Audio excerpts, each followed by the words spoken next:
So from end to end, you just design the entire experience to be built on trust. Yes, absolutely. That's something it's by design, to be honest. One of our brand values, which is caring matters, is that we apply that level of caring, and we want to be, again, the home for video that matters. So we want all of our users, and in this business, you have three types of users: the end users consuming, the publisher and trusted partners uploading the content, and the advertisers. All of them needs to be in a situation where they trust Dailymotion. That's awesome. I love that your focus is that, right? Your focus is trust. Therefore, whenever you're making decisions on product or the business, you've got trust as your sort of foundational element that you're always looking at. Now, is this the major pivot that you've done across the company, or if you helped lead another major pivot? It's the major pivot we've made, to be honest, and the one big that happened. But in order to do this pivot, it was not just like, let's pivot and shift slightly the business and everything's gonna follow automatically. Unfortunately, this pivot meant that we have to rebuild our entire platform and to add into our product portfolio more products that we haven't done before. I'll give you two examples. Dailymotion has been built 10 years ago, so we have some legacy, let's say, issues to manage. So in addition to pivoting, we had to face a reality that we're gonna probably have to throw away a big portion of our code and make sure we can iterate fast while we're transforming and changing this platform to a much more robust and scalable platform down the road. That was the one big challenge. The second challenge was, if we really want to be trusted, then it means we need to rely on ourselves only. We can't rely for part of this business on a third-party company that would do something we actually don't control. So the second challenge was to make sure, from the management of the content to the distribution, including its monetization, that we 100% of the scope. And that meant for us, in addition to just building great video platform, we had to build a great monetization platform as well. So end to end, again, we control it. Otherwise, there is no trust with your partners, no credibility. If you don't control your own tool, you cannot be trusted. Yeah, especially like there's a lot of the platforms. That's one thing. I've been in the room where they've made the decision to either use some sort of third-party network monetization platform and build infinite amount of API connections to and from it, and seeing all the. I'm sure a lot of people know what I'm talking about right now, but of course. And then almost 99% of the time, what we opted for instead was, let's just build the most basic version of it, like very ultra simple, and do like a 2-week, 3-week version of it, and then build on top of it as the platform gets success. And I've actually never made the decision to purchase one of those other platforms, because the amount of effort to integrate it into your business logic is the same amount of effort it is just to build it from the beginning. I mean, I'm glad you say it, because I'm trying to. It's very interesting to share the same thoughts on that matter. When you have to select and identify a partner, how can you select and identify the right partner if you haven't tried on your own to build a little bit of knowledge to be able to take the decision? So you have to go through the process and fortunately enjoy the pain of learning. So you know what you're talking about, and then you can take the appropriate decision. Finally, we're going to do it on our own. Or sometimes you might find a partner that will help you accelerate your business. But when it comes to, if it's on the critical path of your business, if it's the crux of matter of your business, then you might want to do it on your own, especially when companies like Dailymotion brings scales issue. It's fine to find a tool. It's okay to find a tool on the market that does something. Can it do it at your scale is always another question. Yeah. Yep. How many servers are you going to boot up to power the inefficiencies? Is it even possible? What type of maintenance headache? Oh yeah. I love it. So you're all in that because you guys are like one of the more popular websites on the internet. How much traffic, just to give me a ballpark, how much traffic does Dailymotion get? 3 billion views per month, more than 215 million users as well. So it's quite significant. And to your point, the company has been started 10 years ago, and 10 years ago you didn't have all those platform as a service, SaaS platform, infrastructure as a service, etc. So the DNA of this company is there's probably a way to do it on our own for less money and as efficient, if not more efficient, which is very, very exciting for talent at Dailymotion. Now, when you started, I mean, I was building web apps 10 years ago, right? So there wasn't like Amazon, there at least weren't Heroku's around then, right? It wasn't a common thing to have some sort of like, we push code up and build it and deploy you across this network. I was still, on my first projects, we were calling up a server company. They would go into the room and build in the rack. And then we would use like rsync, I think it was, to make copy. Yeah. We had to manage our own rsync utilities, and like there wasn't interfaces for it or anything. It was all like, just figure it out. And so if you guys were starting then, now have you been with the company since the beginning?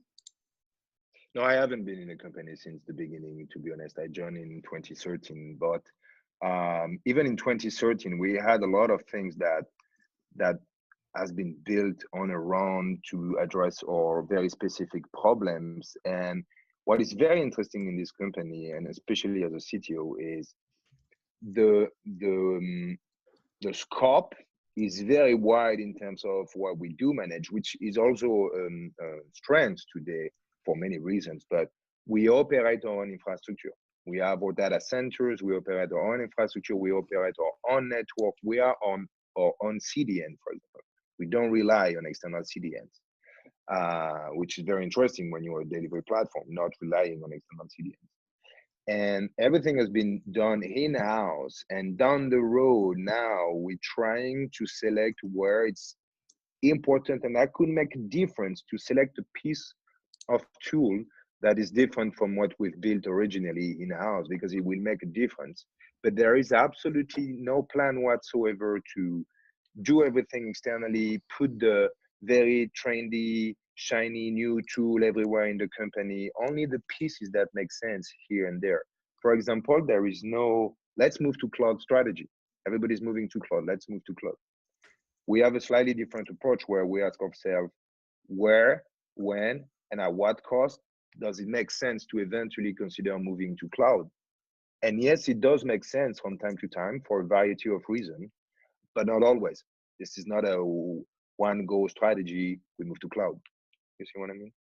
Yeah, you take a pragmatic, responsible approach to your decision making. And just because the whole general public or the whole industry is hyped up on some specific topic and it's like flavor of the week, you don't just say we have to have it like this.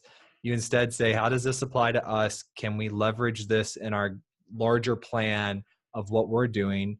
And then that is what I enjoy from leadership, because what that says is we have a vision and we have a focus and we're going somewhere, and we will leverage the tools and opportunities that pop up along the way instead of having the market control our direction and vision. We're in control of what we're doing, and we will utilize the market's tools as we see fit. Yeah, I think you are the most important thing is, from what you say, is we're in control. I think it's the most important thing to secure that we're in control of what we're doing, especially for the most critical assets of the business. Absolutely true. So you're a global company. You're all over the world, correct? Yeah, that's absolutely correct. We were, let's say, born in France, but today France and even Europe represent a third of our business. So APAC and North America, the other 2/3. So we're definitely global, with offices in Singapore, offices in New York, offices in Brazil, offices in France, so in England. So we're global. So you said about 40% of your engineering is in New York, correct? Yes. And then Yes, that's absolutely fine. how large is engineering? Engineering is approx 200 and let's say 60 person today, covering all the aspects as I mentioned, from the management of the content, its distribution, and its monetization. With a very strong foundation in ad tech in New York as well. So you didn't get your first job managing 200 people. You had to, you started out, and you moved up over time. But what sort of challenges have you faced in this global 200 plus engineer setup that you have? You're right in that middle of like, I talk to a lot of companies and they, everyone struggles to hit 15 people. Then you get the companies that hit 50. And then once you hit 200, you've scaled teams of teams, infrastructure for your team wise. You've essentially had to solve all the problems that you will have, at 1,000 or even more. So what are the big lessons that have stood out to you as far as leading this global team? I think the very first thing that has nothing to do with tech, to be honest, is to make sure that the vision and the strategy is clear. So the very first thing is to define it when it's not defined, or when you pivot, make sure it's clear, make sure it makes sense, make sure you benchmark it enough to have something that is common sense at the end of the day, that people will start to talk to themselves and say, yeah, that makes sense. That's something we can do. That's the very first step. Then the second step is to make sure that everybody, every single day, several times a day, is actually looking in that direction. Making sure you grow a team or you hire the people, because we had to do a lot of hiring. You make sure you grow a team that looks in the same direction. How do you do that on a day-to-day basis? It's on your communication, and it's on clarifying and removing the blocks on the road to make sure that the team can move efficiently, always in that direction. So I think two most important things: defining this vision and making sure the company looks towards it every single day is the most important thing. Now, how does that actually play out on like a tactical level? Is it through the stand-up meetings and you working with your leaders and having them work with their leaders and just continually having the conversation? Like what does that look like? We've based our, let's say, operation principles on a very simple principle, which is once we have defined a centralized strategy, then we have to do everything we can to have a successful decentralized execution. Meaning the team needs to be autonomous. The team needs to have the capability to the freedom to do entrepreneurship, even in tech, and select the best solutions they believe they have in hand to answer to a very simple and clear problem. And our job, the management team, is actually to qualify, detail, and explain what the problem we're trying to solve is, instead of trying to push we should use this piece of tech. We've hired better people than ourselves. I think that's what everybody should do. And so I'm not here to say, and especially because of Dailymotion specificities, where my team, they could all be CTOs of their own scope in whatever company in the world. So I'm not going to teach an expert in a given domain what he should do. I just can make sure that the problem they're trying to solve individually resonate at the global level about the problem we're trying to solve. And then they have the freedom to operate the way they want in trying to solve that problem. Again, all relying on we've hired better people than ourselves. I love it. That's one of the most recurring pieces of advice. So we started the show. We've been going for over a year now, done like 200 interviews, and Whoa. just, yeah, I had like 500 meetings this year. It was a busy year. But what I learned was, well, there's a lot, but one of the ones that came up more than a lot was hire people who are smarter than you. So about 6 months into the podcast, we ended up starting a company, a leadership company from it. And then I built a basic version in Ruby of the application that deployed the content. in like 10 days. And I think it was my first hire before I got someone to help me with video, because it's like a video based company, was one of the smartest engineers I'd ever met before. And his name's Nick. And I said, look, I know a lot about programming and Ruby, but you are like, you know it on a really detailed level. And so I hired him, and he has just been like amazing the entire time. But yeah, that's how I took some advice that I heard from some great leaders, applied it, and then got the results. I haven't had to worry or think about the platform or its stability, like nothing. He just does everything right. He has a good amount of pushback when I'm pushing too hard, you know. Sorry, I just shout out to Nick. Hey Nick, congratulations, Nick. I think it's very important because the better and smarter the talent you hire, the less you worry, the easier it is to create a notion and atmosphere of trust, because you just don't worry, because you believe things gonna be done, and if they're not done, it means that's for a good reason, and that's the moment then you jump in again and try to remove the entropy and try to release the pain of a blocker and a problem. And then at the end of the day, I sometimes describe our role as an entropy reducer. I'm just here to reduce the entropy. That's basically what I do. I love it. And it's when you get a lot of great people, getting them to work together is part of the task too, right? Focusing on that vision, getting them to work together.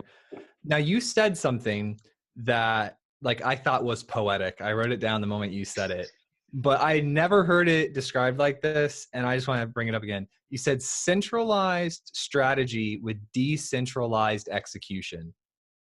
I want you to write a book. All right, I had that to the to-do list. It was quite empty, I have to say. Yeah, you gotta write your book now. No, but I'm gonna make that a clip and share it with people, because that is like, I don't know if you came up with that or if you borrowed it or mixed it and mashed it, but I've never heard it stated so clearly. I think, to be honest, I probably have heard here and there over my career, but that's something I've tried to put in place for everything we do, and that goes beyond tech. To be honest, you could apply it to many things you're trying to do.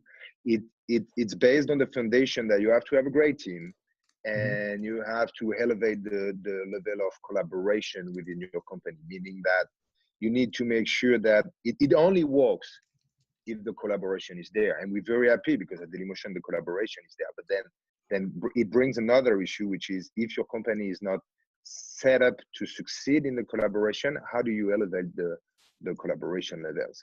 But this notion of decentralized applies to various dimensions, from just the fact that it's going to be autonomous team, but it also applies to the fact that they're going to be spread through the globe.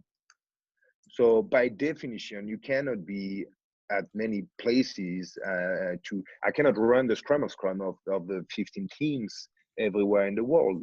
So they have to have something that makes sure they are always connected to what we're trying to do and the problem we're trying to solve, even if there is a 8 hours time shift. I love it. I'm so interested in like all the different things you do now. I want to ask you, I'm going to make a list of topics. Don't be surprised if I email you in like a week or something and say, hey, we got a question about. Bring the topics.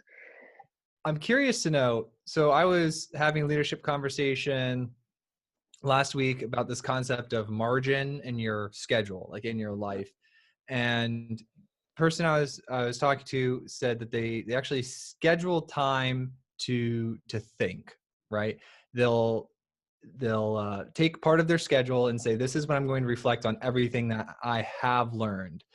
And I thought that was interesting, because usually I'm the opposite. I'm thinking, let's fill up my schedule as much as possible so I feel productive, and I make sure that they're aligned with my goals. But to intentionally cut out time for thinking, right, and being strategic. Do you do that? Yeah, I do. I think the more senior I become, the less I try to be an addict to dopamine and checking the to-do list.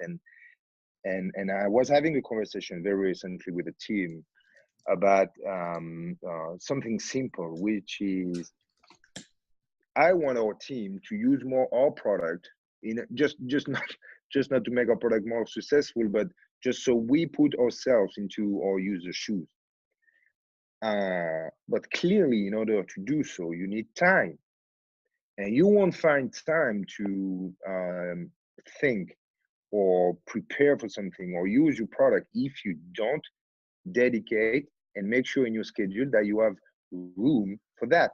And I do this every week. I have scheduled moments like the Friday morning where I spend time using the product, trying to think if what we've built is always aligned towards the direction of this North Star vision we have.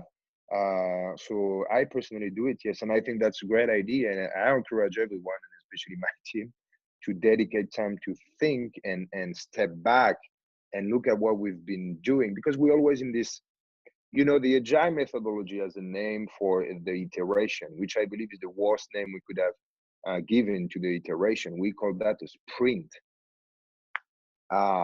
Then after a sprint, you can do another sprint.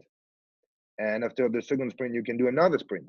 So you can run and run and run again. At a point in time, it's very important to step back first, because it's a great feeling to see what you've accomplished, but also you need proper time without all the hassles and things that you need to think about, just to step back, think about what you're doing, and be able to adapt and adjust, which I believe is very important.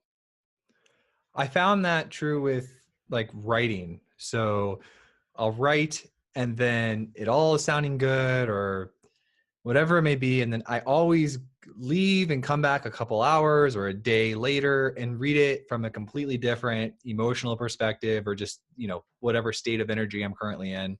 I read it and then I'm asking myself, all right, does this make sense? How does this feel? I also, like when I use our platform, because I use it once a week as well, because we actually, like, our platform's designed as like a weekly thing that you do. So I just am a user on my platform, but I actually have a separate account and like a separate email that's just personal, that I will never commingle with like testing, like when I'm making accounts or like whatever I happen to be doing for testing. And then I only use it on my one specific iPad, right? And so whenever I'm touching that iPad, there's no deletion or creation of accounts. There's only like this one experience of this one individual. And I found that for me, at least right now in our growth, I mean, we only have 8 people right now, so we're small, but I found that separating my device and not bringing all my workspace stuff into it really allows me to be in a different mind frame and feel more like a normal user. Yeah, it makes total sense. And I think that's something that just not happen like that in a company. You need to put in place the framework.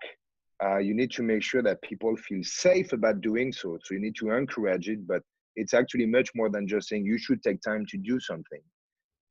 So you need to put in place the structure so it scales. Because this is not only about 5 or 6 person in a company and in my team of more than 200. It's about making sure that that's something that is throughout the entire organization. Video is going increasingly mobile, right? I'm noticing I have less reasons. My bank account has gotten really good. Like I can do anything I need to do from my bank on my phone. I need a laptop less and less. Are you seeing that? And then how are you responding to that? So we do see the trend. Interestingly enough, we still have a significant portion of our users and usages on desktop. Mm-hmm.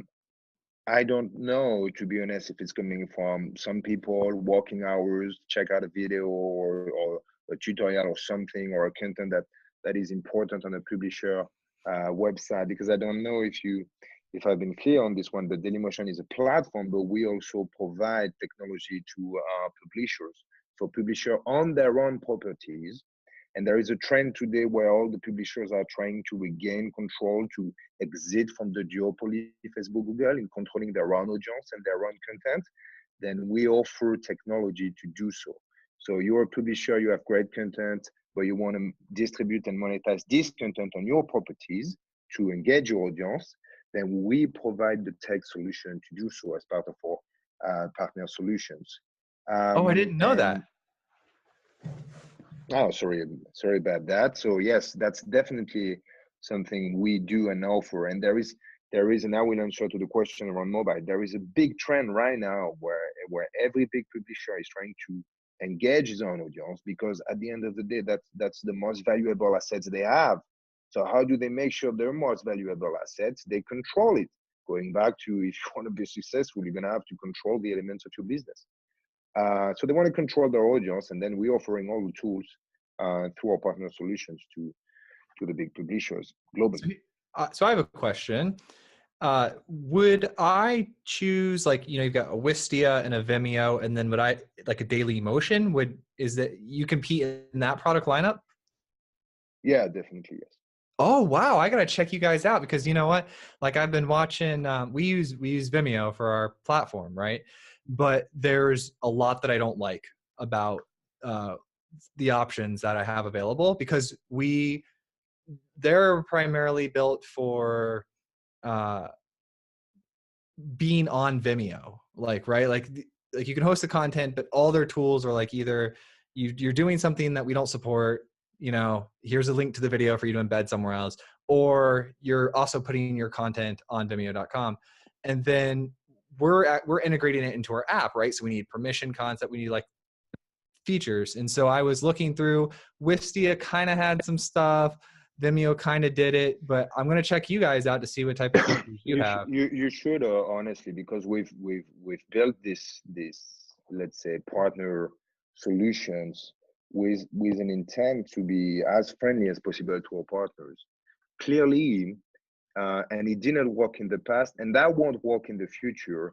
We're not trying to lock you down into Dailymotion, and so everything you're producing will benefit Dailymotion.com. Obviously, if you have great content, that will benefit to Dailymotion.com users, but we want to provide the best services to you so you can operate your business in the best possible way. An example of that, we have been working on what we believe is the best HTML5 player on the market.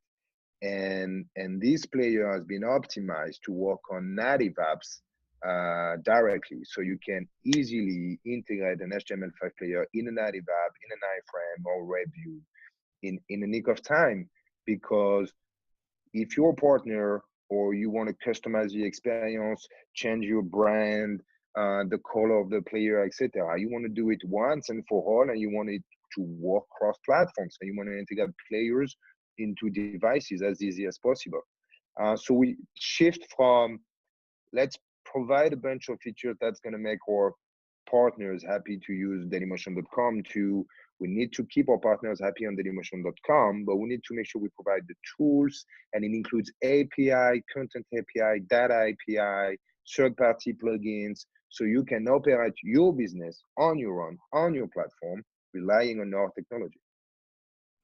So when I have a question about, you're putting all these awesome images in my head, right? Like with the whole the company as a whole. So now I'm curious, for some reason, what popped into my head is I'm curious about what your relationships are like with the CEO and like head of sales, and how you work together to find the vision, because you're getting a lot of good information and feedback from technology, right? Because you're a technology company. And so there's a lot of opportunity there. And so how do you pick and balance what you're going after? It's a very good question, and it's a question I get often. And as unfortunate as it sounds, at the end of the day, on this, we have to sometimes compromise. I explain. We have three. If I put it straight, we have three clients: advertisers, content owners, and users. And every single platform has the same problem, and every single team within every single platform that is played per this type of responsibility enjoy the same pain. Let's take an example of recommendation system. Would you recommend a video that you'll make sure will make and higher CPM in terms of monetization because buyers and advertisers are more willing to pay on that type of content? Would you make a recommendation that will make the content owners happy because more users going to discover new pieces of content that might not be so relevant, but it's going to make your content owners happy? Are you willing to make recommendation that's going to make your user more happy and more engaged with the platform? Bearing in mind this notion of trust and safetiness of the platform. So that's the type of, let's say, mindset framework and questions we ask ourselves for every single features we have in the backlog. We have to do it. We have to go through that. The answer to recommendation system is obviously users.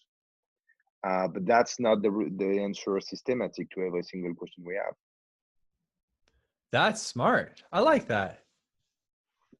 That's a good one. So that's how you balance. That's how you balance the. Because I mean, come on, coming to that did not ultimately. That wasn't like a very simple thing. Like it took a lot of work as the company to come to like this is how we handle this. So Yes. In its simplicity, I see the effort.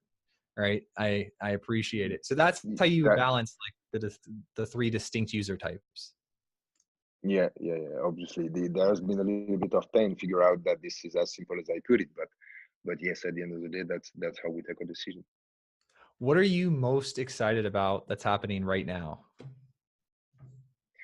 To be honest, as I was mentioning to the team, and my passion in this company and is about building and growing a team. So, and I've been very lucky over my career. To be honest, I don't know why, but it's fine. If I can continue to be lucky, that's fine. I've been very lucky in the people I've met, the coworkers, the teams, the talents I have in my team, and as I was mentioning to them, I think we've done something very difficult, which is in less than 2 years we literally threw away 80% of our code, all the front ends. We moved from a 10 years old monolithic platform to a geo-distributed global platform. We've moved from a REST API to a GraphQL API, allowing tons of new possibilities. And I'm very, very proud about the team and what we've achieved. And I was mentioning to them, I was sure we would be successful, but now with what we've built and the team we have, I'm 100% confident that we can achieve this mission of building a product that will deliver the great content that matters to our users in this moment where people are looking for content and platform they can trust. And that's what I'm the most proud and what I'm looking in the near future to happen. You mentioned lucky, right? And I find that I've had an interesting view of luck over the past couple of years, but more recently, it's misunderstood. I think luck is misunderstood. It's like a guaranteed thing that happens when you work hard, when you're humble, when you care about your craft, when you put time into it, when you care about your people, when you try to be selfless, when you try to give credit to others and raise up, leaders and improve other people for the sake of them improving. And so I want that to be clear that like when you do those things, luck is a byproduct of that. Like I don't think luck is as mysterious as you're right. You're right. It's absolutely true. And there is a way to describe it in sport where we often say you got to create luck, meaning you have to put all the ingredients to nurture luck, and then luck's gonna come. Luck is not a mean, that's a hand. If you put things right or everything together, then you're gonna trigger luck, and that comes as a bonus on everything you're doing. You're absolutely right. Yes. And so it's been I just turned 30 last year. I'm going to be 31 soon. And that's been, I think, the biggest realization of 30 is that while I guess in my 20s, I'd sit around and say, oh, that person's lucky. But then realizing that when I only had a little bit of luck and then how to replicate it, it's a very useful tool because when you start experiencing it, it almost becomes addictive. It's like the universe's incentive for you to keep improving and doing well. And so, yeah, I don't know why you got me think deep. Come on. Sorry about that, Joel. But but to try to come back to something a little bit more tangible about luck, I think, and that's a lesson I've learned from most of the new generation of talents, which the level of caring they put into what they're doing, and the willingness to have an impact and not just a job. I realized recently that the more caring you put in what you're doing at every single level of what you're doing, the more, let's say, likely you're going to create luck. And I think it relates to the level of caring you put in what you're doing. And that's a great lesson I got from the new generation, to be honest. How do you I know you hire great people, and the organization will definitely take on the personality of the leader. And so I almost asked this question kind of knowing the answer, but they follow you in your leader, and your personality, whether you like it or not, spreads throughout your organization, right? Because you're the CTO. But do you have any other ways that you specifically spread your knowledge? Do you do anything different or intentionally? Do you meet with different people regularly? Do you have any other way that? I think yeah, the answer is yes. I mean, we have to have ways to communicate, and not only to our direct reports. I mean, it's important to communicate to the entire company. I think the other big learning over my career I had is the most important thing that you can give to people in addition to direction is time. It's your time.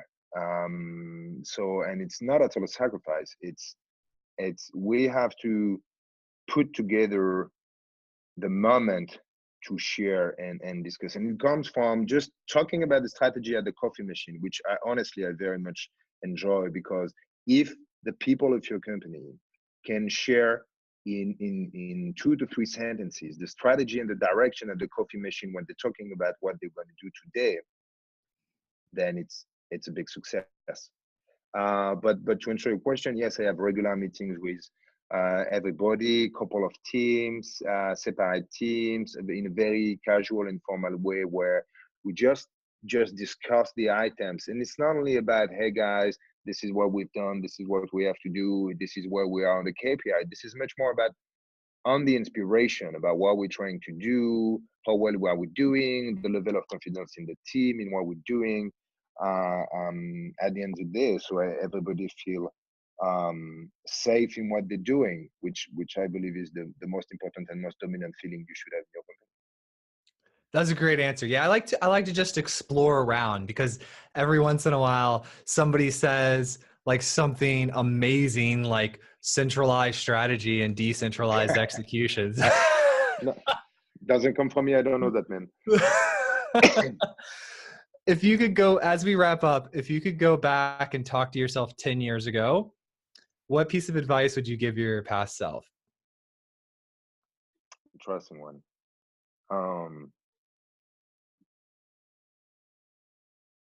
I think I would start by, it's very important that despite you may have an expertise and a good vision of what you believe should be done, you're going to have to listen very carefully ideas from other people, very, very carefully.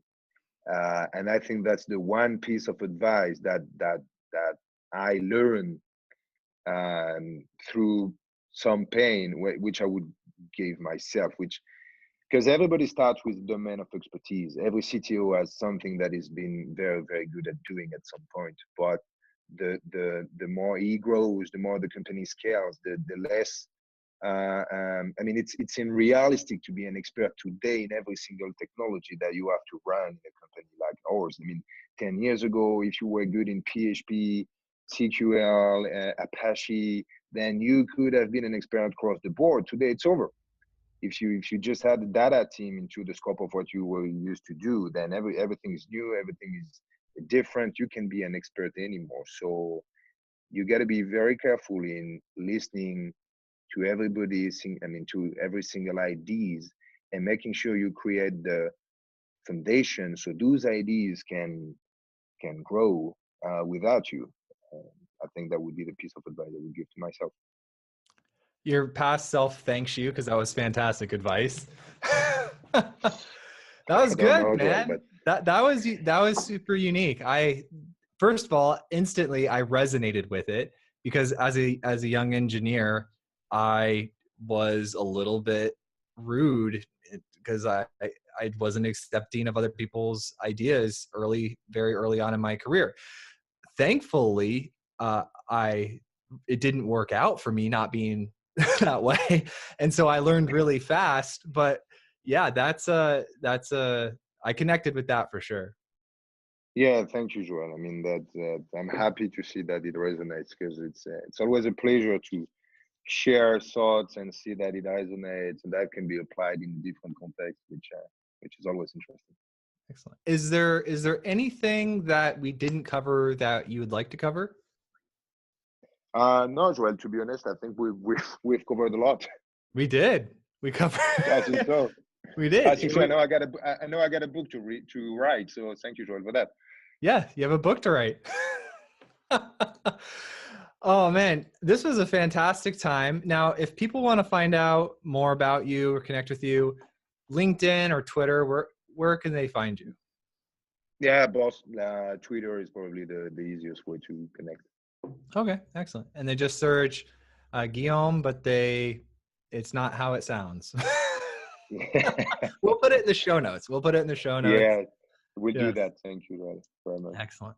Well, All thank right. you so much. I look forward. Thank I'm you. sure one day we'll cross paths at a conference or something. I would love to. I mean, I'd be happy to have another chat. Thank you, Joel, for having me. Thank you very much Yes. for your time today. Yep. Thank Have a you. fantastic day. You too. Bye-bye, Joel. Bye.